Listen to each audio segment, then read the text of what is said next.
hoekom sal hulle self bedek met vye blare omdat hulle appel geëet het? Ja.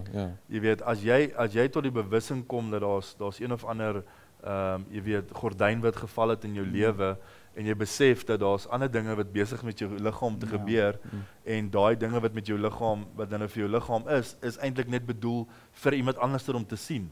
Dan wil jy dit graag toemaak. Jy weet, en hulle het hulle privaat dele toegemaak want hulle het besef dat daar's 'n ander doel vir dit wat ons gekry het van God af as 'n skepping. Nou jou vraag is, jy weet, hoekom dan nou die appel? Nou ek dink ons broers kan saamstem vir dat God is 'n meester van jy weet, hy's 'n soos die Engelsman sal sê, hy's 'n gentleman. Jy weet, so God het 'n sekere manier hoe hy sy woord geskryf het omdat hy omgee vir dit wat mense lees.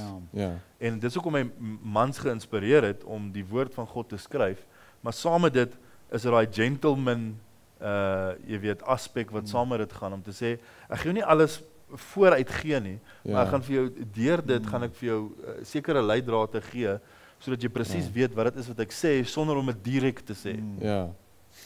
Nou, ons kan ook albei saamstem, dat 9 maande later was daar toe nou 2 seuns gebore gewees. Okay.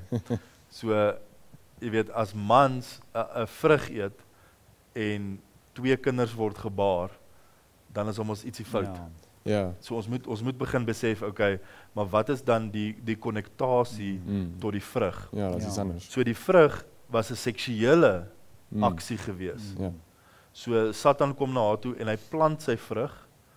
Hy plant sy vrug, hy plant sy saad en Eva gaan na Adam toe en soos die skrif sê en sy gee dit ook aan hom.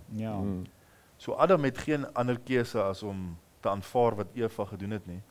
En hy vat ook van die vrug. En ek wil sê aanhalingstekens die vrug, maar dit is 'n seksuele aksie wat dan plaasvind in die tuin van Eden.